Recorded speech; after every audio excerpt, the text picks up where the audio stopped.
Indonesia nggak bisa jadi dokter? Siapa bilang orang Indonesia nggak bisa menjadi dokter yang spesialis? Bisa, cuman kuliahnya kemahalan. Kalau memang mau ada naturalisasi dokter-dokter asing, diambil sebanyak-banyaknya untuk Indonesia, karena di Indonesia katanya kekurangan dokter yang bagus. Saya usul sekalian saja presidennya orang asing, menterinya orang asing, jenderal-jenderalnya orang asing. Lu kasih aja di negara buat orang asing. Bahkan di antara yang paling banyak menerima anggaran APBN adalah pendidikan. Tapi kenapa justru biaya pendidikan kok makin mahal? Mestinya dengan anggaran yang besar, biaya pendidikan itu murah, bahkan kalau perlu gratis untuk bangsa Indonesia, saudara. Betul? Ini pendidikan makin mahal. Mahasiswa bayar UKT yang biasanya 25 juta disuruh bayar 125 juta. Pala lu panjul.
Assalamualaikum warahmatullahi wabarakatuh.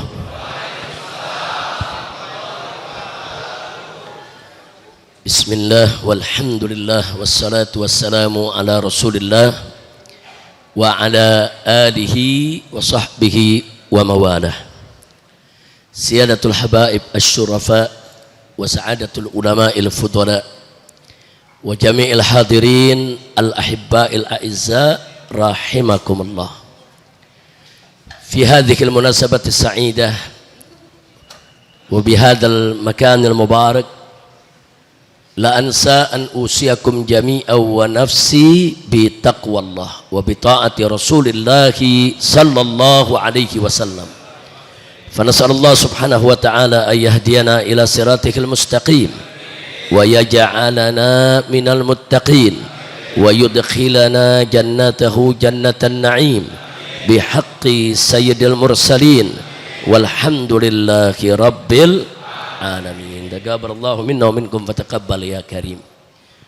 Kepada para habaib, para ustadz, para kiai, para asatidzah dan segenap pengurus DKM dari masjid yang kita cintai ini, satu kehormatan, satu kemuliaan, satu kebahagiaan bagi saya pada hari ini bersama rombongan bisa bersilaturahim dengan masyarakat Joglo di masjid ini.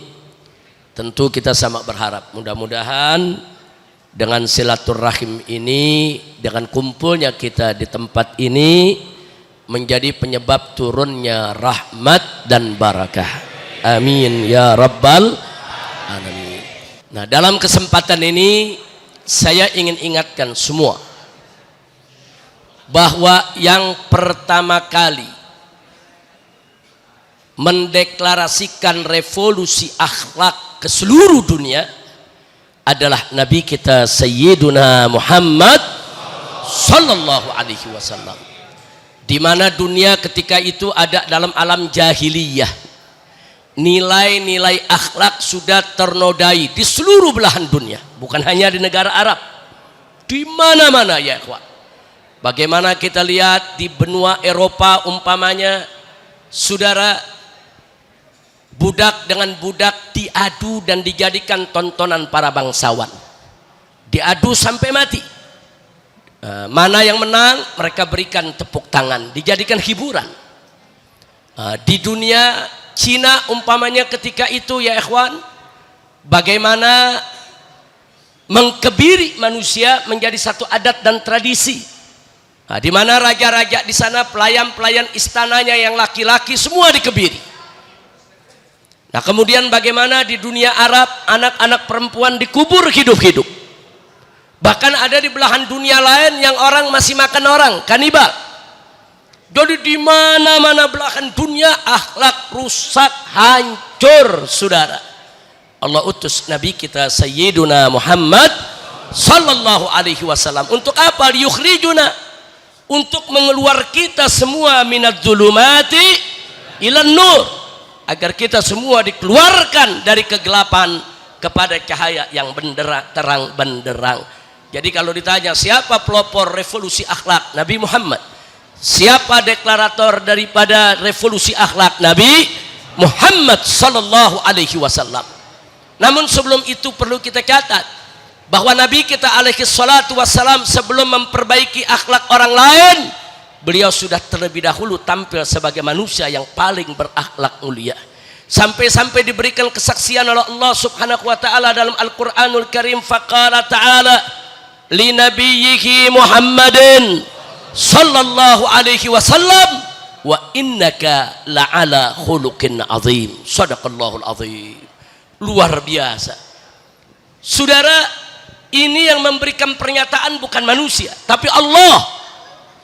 Allah yang memberikan pernyataan, Allah yang memberikan kesaksian bahwasanya akhlak Nabi kita teramat mulia ya ikhwan. Wa innaka la'ala khuluqin azim. Sesungguhnya engkau ya Muhammad sungguh-sungguh betul-betul berada di atas akhlak yang azim, akhlak yang agung, akhlak yang mulia, akhlak yang sempurna. Dialah Nabi kita Sayyiduna Muhammad sallallahu alaihi wasallam. Nah kenapa kesaksian ini begitu tinggi? Karena datangnya dari yang maha tinggi. Ini kesaksian dari Allah. Allah yang maha tahu apa yang dilakukan oleh Nabi kita di depan umatnya dan apa yang dilakukan oleh Nabi di belakang umatnya. Bahkan Allah yang maha tahu apa yang terlintas di benak kita punya Nabi, saudara. Andai kata ada perbuatan yang tidak senonoh atau ada pikiran yang tidak baik datang dari kita punya Nabi, mustahil Allah memberikan kesaksian kalau akhlak Nabi kita itu begitu sempurna. Kesaksian dari Allah yang maha tahu. Allah maha tahu bahwa Nabi kita begitu sempurna, Nabi kita begitu agung, Nabi kita begitu mulia, sehingga Allah memberikan kesaksian bahwa akhlak Nabi kita azim. Azim, saudara. Azim artinya akhlak yang betul-betul agung, mulia, sempurna. Dialah akhlak Nabi kita Muhammad sallallahu alaihi wasallam. Pertanyaannya, saudara, kenapa Allah subhanahu wa ta'ala menjadikan nabinya yang terakhir ini sebagai manusia yang berakhlak begitu sempurna? Karena misi kenabian yang dibawa oleh beliau adalah penyempurnaan akhlak. Di mana Nabi sabdakan dalam satu hadisnya, au kama qala Nabi sallallahu alaihi wasallam, innama bu'itsu li utammima makarimal akhlak. Sesungguhnya kata Nabi, aku ini diutus hanya untuk menyempurnakan kemuliaan-kemuliaan akhlak. Jadi dari sini kita tahu bahwa visi dan misi, saudara, yang diberikan oleh Allah kepada nabinya alaihi salatu wasallam adalah untuk penyempurnaan akhlak. Sempurnakan itu akhlak manusia, sempurnakan itu akhlak umat. Itu misi kenabian yang dibawa oleh Nabi kita Muhammad sallallahu alaihi wasallam. Jadi klop sudah, saudara, Nabi akhlaknya sempurna, misinya menyempurnakan akhlak. Maka itu bapak revolusi akhlak sedunia adalah Sayyiduna Muhammad sallallahu alaihi wasallam. Maka itu saudara, kalau Nabi mengatakan sesungguhnya aku diutus hanya untuk menyempurnakan kemuliaan-kemuliaan akhlak, artinya apa? Yang tadi disampaikan oleh khatib kita dari atas mimbar lewat khutbah Jumatnya, saudara, bahwa semua aturan syariat, bahkan semua dimensi keimanan, tujuannya adalah supaya akhlak kita mulia. Kenapa kita saudara dilarang mempersekutukan Allah? Supaya akhlak kita mulia. Kenapa kita tidak boleh main perdukunan? Supaya akhlak kita mulia. Kenapa kita tidak boleh mempelajari apalagi menerapkan ilmu sihir? Supaya akhlak kita mulia. Kenapa kita diwajibkan sholat 5 waktu? Supaya akhlak kita mulia. Kenapa kita puasa di bulan Ramadan? Supaya akhlak kita mulia. Kenapa kita diwajibkan membayar zakat harta kita? Supaya akhlak kita mulia. Kenapa kita diharamkan berzina, diharamkan menenggak minuman keras, diharamkan berjudi, diharamkan mencuri, diharamkan segala kemunkaran, kemaksiatan? Kenapa? Jawabnya supaya akhlak kita mulia. Jadi memang saudara, kemuliaan akhlak itu merupakan tujuan, atau bisa kita katakan buah samarat daripada iman yang kuat, daripada syariat yang ditegakkan. Maksudnya, kalau imannya kuat, akidahnya lurus, syariatnya dijalankan, maka pasti akan melahirkan akhlak yang baik, saudara. Sekali lagi saya ulangi, kalau imannya kuat, syariat Islamnya jalan, maka akan melahirkan akhlak yang baik. Mustahil kalau akidahnya melenceng, imannya nggak kuat, syariat nggak jalan, terus akhlak baik. Mustahil. Dari mana bisa lahir akhlak yang baik tanpa iman dan Islam? Iman dan Islam itu kunci untuk melahirkan akhlak yang baik. Mustahil akhlak kita baik kalau kita tidak luruskan akidah kita. Mustahil akhlak kita baik kalau kita tidak kuatkan iman kita. Mustahil akhlak kita baik kalau syariat tidak kita jalankan. Sholat ditinggal, puasa ditinggal, zakat ditinggal. Mustahil akhlak kita baik kalau berbagai macam kemungkaran kita kerjakan, saudara. Mustahil. Nah, jadi kan lucu, orang nggak pernah sholat tapi ngaku akhlaknya baik. Saudara, orang nggak pernah saudara mendekatkan diri kepada Allah, nggak melaksanakan kewajiban tapi ngaku akhlak baik. Mustahil. Nah, maka itu yuk, kalau kita menyerukan revolusi akhlak, berarti saudara kuatkan iman kita, bersihkan akidah kita, luruskan keyakinan kita, tegakkan syariat Islamnya. Jangan lari dari hukum Allah. Kalau itu semua kita kerjakan, insya Allah akan lahir akhlak yang baik, akhlak yang mulia, akhlak yang sempurna. Nah, dari sanalah saudara kita akan mendapatkan kehidupan masyarakat yang thayyibah, insya Allah. Nah, saya pikir di Indonesia saat ini saudara, khususnya 10 tahun terakhir ini, saudara, di mana-mana terjadi darurat akhlak. Darurat akhlak. Nah, salah satu contohnya misalnya, dulu kita kalau lihat orang bohong, jijik, saudara, geli, nggak suka kita, jelek. Tapi sekarang bohong jadi budaya. Dari mulai presiden, menteri, jenderal, sampai rakyat yang di bawah tiap hari bohong, sudah. Banyak yang melakukan kebohongan. Dan sepertinya mereka gak sukses tanpa bohong. Bohong dijadikan budaya, bohong dimasyarakatkan. Gak malu orang berbohong. Wah, berbohongnya terang-terangan, yang sedunia tahu itu bohong, tidak punya malu. Ini namanya adimul akhlak. Hilang udah akhlaknya, saudara. Orang kalau masih punya akhlak, bohong takut, saudara. Kalau dia pun bohong, dia usahakan orang gak tahu kalau dia bohong, saudara. Kalau sekarang enggak, orang tahu dia bohong, dia senang, malah seolah-olah dia nggak bisa hidup tanpa bohong. Dan ini berbahaya. Ini harus kita lawan. Kebohongan harus kita jadikan sebagai musuh bersama, saudara. Nah, akibatnya apa? Karena sekarang kebohongan di mana sudah merajalela, orang enak aja mau korupsi, enak aja, gampang dibohongin kok. Orang mau mencuri, enak aja, gampang dibohongin kok, saudara. Jadi sekarang ini, saudara, kebohongan ini wajib kita jadikan sebagai common enemy, sebagai musuh bersama. Yuk kita latih anak-anak kita dari kecil, jangan kasih bohong. Didik mereka untuk tidak berbohong, saudara. Kalau sampai mereka berbohong, hukum, saudara, hukum anak kita, disetrap, saudara.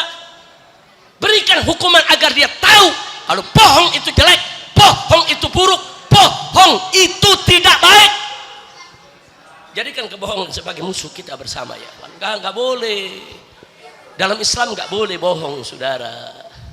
Bohong itu ada tempatnya. Bukan rakyat dibohongin melulu dibohongin, saudara. Udah gitu rakyatnya senang lagi dibohongin. Inna lillahi wa inna ilaihi rajiun. Maka itu saya mau tanya semua, siap lawan kebohongan? Siap jadikan kebohongan musuh bersama? Takbir. Shallu ala nabi. Nah, jadi ini yang kita minta, yuk kita perbaiki. Ini salah satu perjuangan untuk memperbaiki akhlak, karena bohong itu bukan akhlak yang baik, apalagi mencuri, apalagi korupsi. Nggak boleh dong, saudara, jangan dong. Udah gitu sekarang berita yang paling akhir, saudara, berita yang paling akhir, mentang-mentang dalam dunia sepak bola ada naturalisasi, pemain asing diambil, diberikan warga negara untuk jadi pemain Indonesia. Senang. Tahu-tahu sekarang Menteri Kesehatan ingin menaturalisasi dokter-dokter se-Indonesia. Dia mau ambil dokter-dokter asing aja, alasannya Indonesia kekurangan dokter. Saudara, kalau kita kekurangan dokter bukan ngambil dokter asing, tapi fakultas kedokteran dibikin murah dong, kalau perlu gratis. Betul? Jangan orang kuliah kedokteran mesti punya duit ratusan juta bahkan miliaran. Ya pantas saja kita kekurangan dokter, betul? Kekurangan dokter, saudara, bukan berarti orang Indonesia ini bodoh. Orang Indonesia banyak yang cerdas, banyak yang pintar, bahkan kepandaian IQ orang Indonesia di atas rata-rata bangsa Asia, saudara. Siapa bilang orang Indonesia nggak bisa jadi dokter? Siapa bilang orang Indonesia nggak bisa menjadi dokter yang spesialis?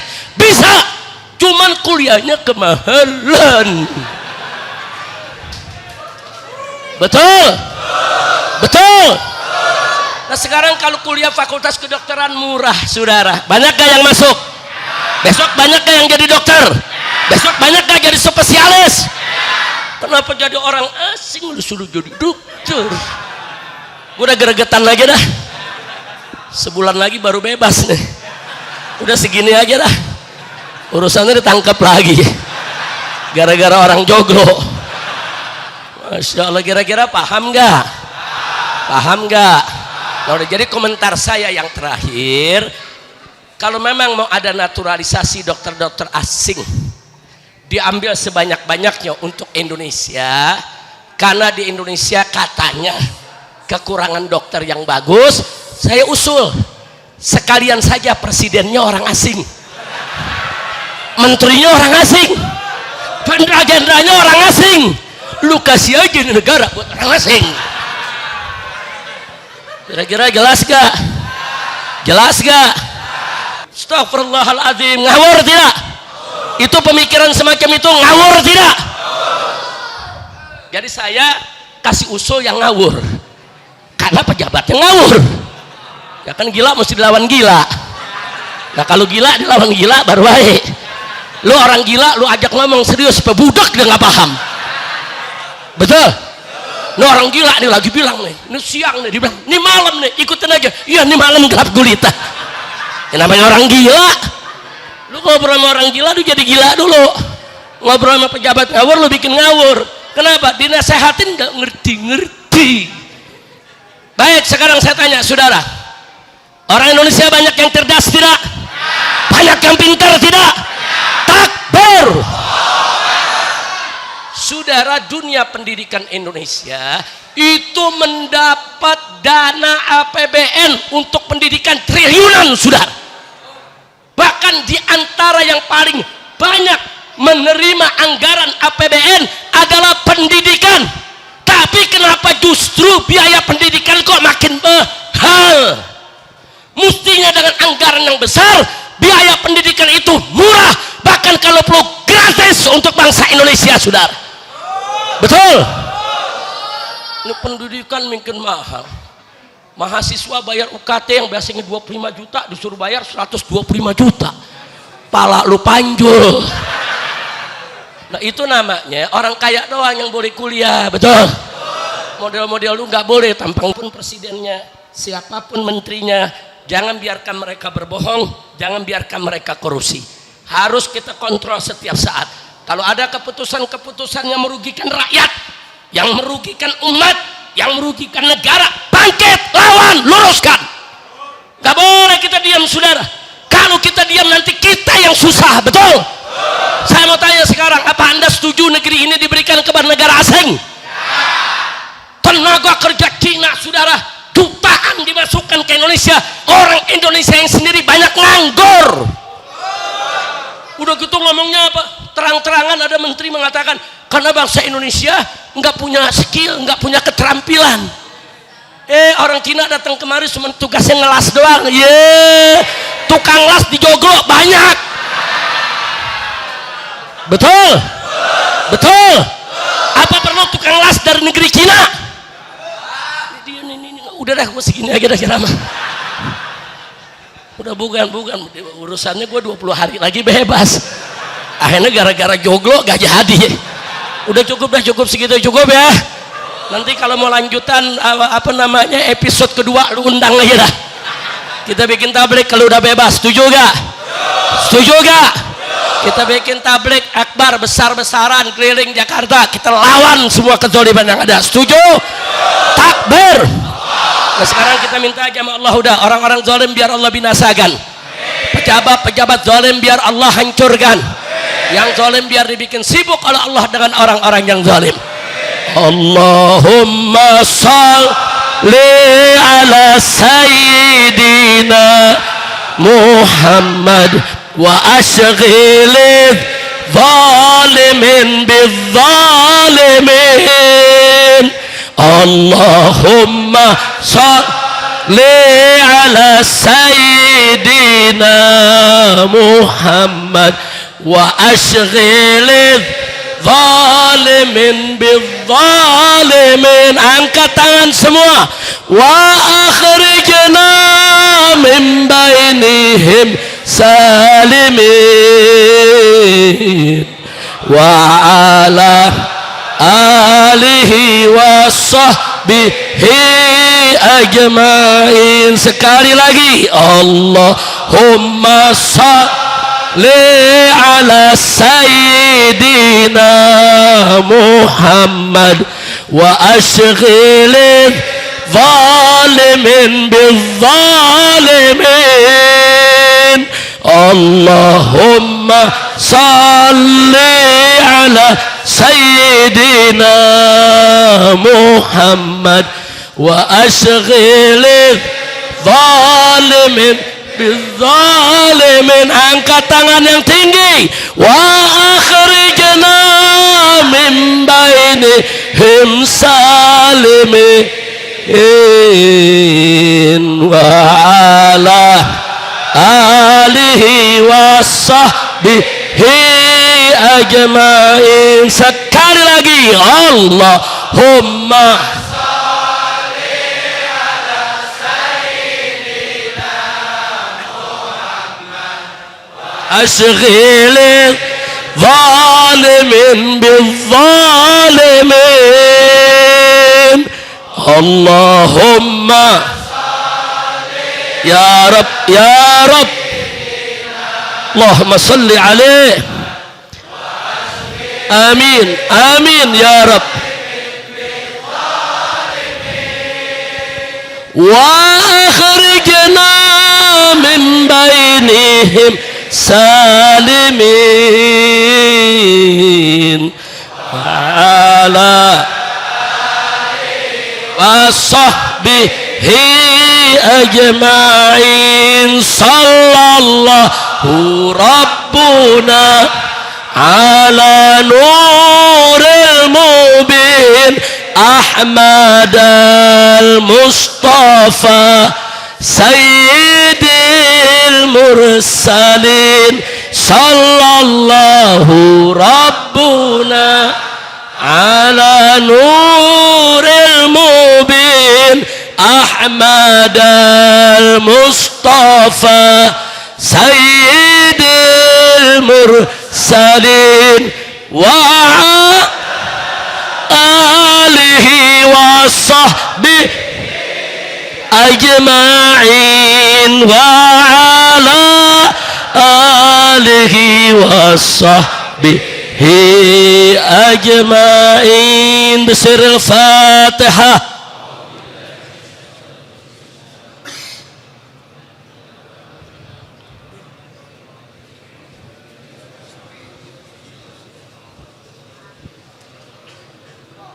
Gabarallahu minna wa minkum wa taqabbal ya karim. Nah, karena itu saya ajak sebelum saya akhiri, yuk kita gelorakan revolusi akhlak yang pernah digelorakan oleh Nabi kita Muhammad sallallahu alaihi wasallam. Mulai dari diri kita dulu ya ikhwan. Mulai dari diri kita. Yang kemarin sholatnya sudah bagus, lebih bagus lagi ke depan. Yang belum bagus, perbaiki sholatnya. Yang kemarin ibadahnya sudah giat, lebih giatkan lagi ibadahnya. Yang kemarin belum giat, yuk kita giatkan ibadah. Tinggalkan semua maksiat ya ikhwan. Jangan bohong, jangan dusta, akhlak-akhlak yang tidak baik kita buang. Jangan sombong, jangan takabur ya ikhwan. Jangan tidak bersyukur kepada Allah. Yuk mari kita tumbuhkan sifat-sifat yang baik. Sifat-sifat syukur, sabar, qanaah, berani menegakkan keadilan, menyuarakan yang hak. Kita jalankan semua perintah Allah dan kita tinggalkan larangannya. Siap revolusi akhlak? Takbir. Sallu ala nabi. Nah, itu saja yang bisa saya sampaikan. Mudah-mudahan manfaat kita semua. Insya Allah suatu saat nanti kita akan jumpa dan ketemu lagi. Saya ingin undang semua yang ada di sini. Insya Allah hari Ahad tanggal 2 Juni bulan besok ini kami akan mengadakan halal bihalal di Markas Syariah Petamburan, sekaligus pembukaan majelis taklim yang sementara ini ditutup, sekaligus ngunduh umi baru ya kawan. Paham ya? Orang dulu bilang ngunduh mantu, betul. Nah, karena sekarang mertuanya nggak ada, ya udah ngunduh umi baru. Insya Allah siap datang, siap hadir. Hari Ahad tanggal 2 Juni untuk laki-laki. Hari Sabtu tanggal 1 Juni sehari sebelumnya untuk ibu-ibu. Dari jam 8 pagi sampai jam 12 siang. Silakan untuk datang, kita siarkan. Amin ya rabbal alamin. Itu saja, terima kasih. Dan saya mau perkenalkan, saya datang nggak sendiri. Saya datang didampingi oleh saya punya rombongan. Yang pertama berdiri. Ini Habib Muhammad bin Husain Al-Attas. Ini saya punya menantu. Pada sana Habib Muhammad. Ini saya punya menantu yang saat ini menjadi ketua umum DPP FPI. Jadi ketua FPI yang baru Habib Muhammad. Alhamdulillah hari ini ada waktu datang kemari. Yang berikutnya ini Habib Alwi bin Sumaid. Ini Habib Alwi bin Sumaid ini saya punya menantu, beliau saat ini menjadi direktur di Jamiat Khair, sekaligus juga direktur di pesantren Markas Syariat yang saya bangun di Mega Mendung. Nah, jadi beliau berdua ikut, alhamdulillah. Kemudian di kanan saya, silakan, ini Habib Ali bin Alwi Al-Attas. Beliau adalah bendahara umum DPP FPI yang baru ya, Pak. Nah, masih ada lagi yang lain, saya ajak rombongan, saya tidak sendiri. Beliau-beliau ini yang setia mendampingi saya untuk silaturahim Jumat. Setiap hari Jumat saya ada keliling silaturahim se-Jabodetabek, di masjid-masjid tertentu ya ikhwan. Kita datang, kita keliling, kita silaturahmi kepada kiai-kiainya, kepada ustadz-ustadznya, untuk bisa menyambung ukhuwah Islamiyah. Insya Allah. Saya sendiri masih belum bebas, pembebasan bersyarat saya sampai pertengahan bulan Juni ya ikhwan. Setelah 10 Juni baru bebas. Bagi saya bebas nggak bebas itu urusan dunia, tapi mengatakan yang hak itu hak, yang batil itu batil, harus melekat dalam kehidupan kita. Nggak ada urusan dengan urusan dunia, penjara maupun hukuman yang lainnya ya ikhwan. Maka itu saya ajak, ayo katakan yang hak itu hak, yang batil itu batil. Insya Allah Allah meridhoi kita semua. Itu saja, terima kasih. Hadani Allah wa iyyakum ila siratil mustaqim. Wassalamualaikum warahmatullahi wabarakatuh.